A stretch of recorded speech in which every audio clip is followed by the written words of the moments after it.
Hey everybody, Dr. A here, and in this video we're going to be exploring an example dealing with distributed loading. But before we dive into it, don't forget to hit like and subscribe and be on the lookout for other content like this. All right, let's get started. Okay, in this example, we're going to be given an increasing linearly varying load distribution. That's a mouthful. Increasing linearly varying load distribution. And we're being asked to compute the equivalent force and its centroidal location. So I'm going to go ahead and draw out that system. And this is all given information. So let's say that the load distribution is spread out over a length L, and it's linearly increasing, okay? And I'm going to go ahead and just say it's pointing down, even though the problem statement didn't explicitly say it's pointing down, but we're going to say it is. And we're going to say that it's increasing from 0 up to this maximum value of W here, okay? And this is our W axis. This is our x-axis, and again, this would be W as a function of x. Okay, W is a function of x. Well, no, I take that back. It's just W. Okay, so I'm gonna say the maximum, the height right here, that's W. So this W right here represents this specific point. Okay. How about I just erase this? There you go. That makes it a little cleaner. Okay, so. So this is all given information. So under solution, we're asked to compute the equivalent force and its centroidal location. So let's do the equivalent force first. We're going to say F equals, I don't know why I put a vector there, F equals integral 0 to L, W as a function of x, dx.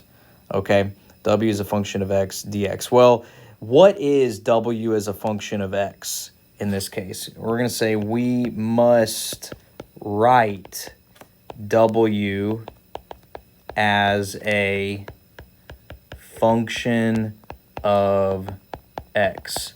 All right, so take a look at this. This is a linearly increasing function. What's the what's the quote-unquote y-intercept? It's 0 right here, okay?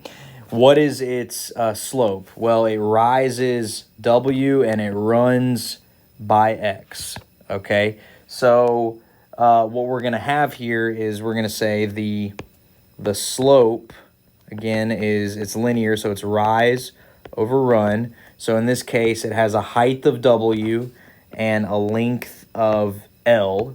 So it's W over L, all right? And it goes through the origin right here. So it has a y-intercept of 0, and it's increasing. So can we write this function? Absolutely. W as a function of x equals W over L, which is the slope, times x, times the variable x, okay? This is a linear function, okay? Linear function, all right? No question. Even though there's no numbers there, that's what it is. Okay, that's what it is. You have x as your independent variable. W is your W as a function of x is your dependent variable. The height W is a constant right here, and the length is a constant. All right. So it's kind of like if this point right here was L comma W. That's one way you can think of it. Okay, so again, that's just like y equals mx. I'll put a note here, has the form of y equals mx, where W over L is the slope m. Okay, so that's our linear function, all right? So are we ready to integrate this? Yeah. So we're going to say f equals the integral from 0 to L of our function, W over L, times x dx.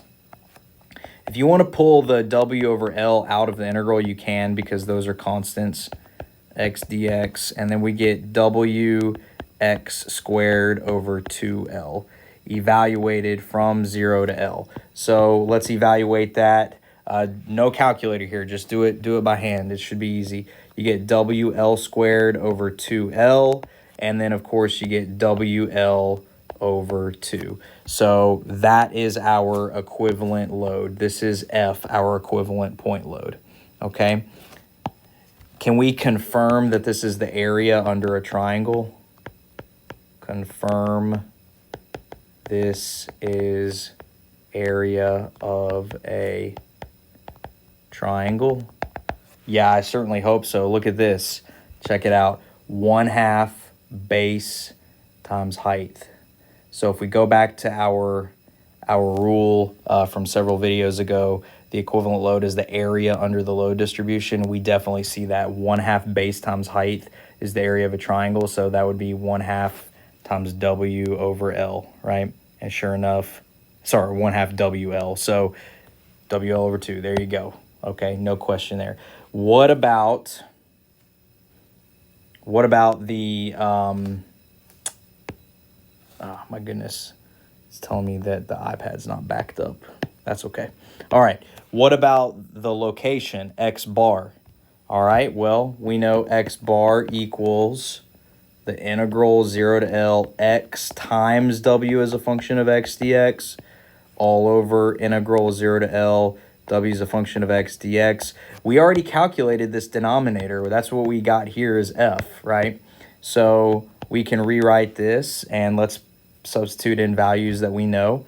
We're going to have the numerator is integral from 0 to L X times, what's our W function? Here it is right here, W over L times X.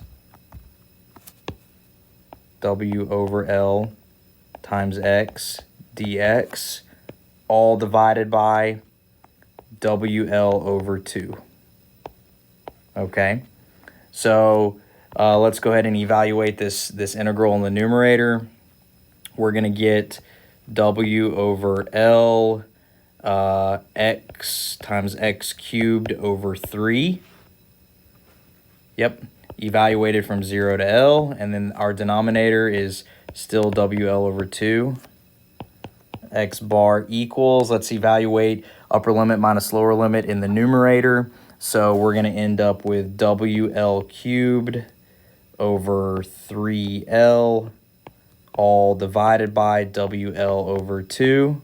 And let's go ahead and start canceling some things. We're going to get WL squared over 3L, sorry, just over 3, times 2 over WL. And then we can cancel these W's. We can cancel one of these L's with this L squared, and then sure enough, we're left with 2L over 3. So X bar is equal to 2/3 times L. So where is that at? That's going to be about right here, 2/3 of L. So I'm going to go ahead and draw the equivalent system and see what we have here.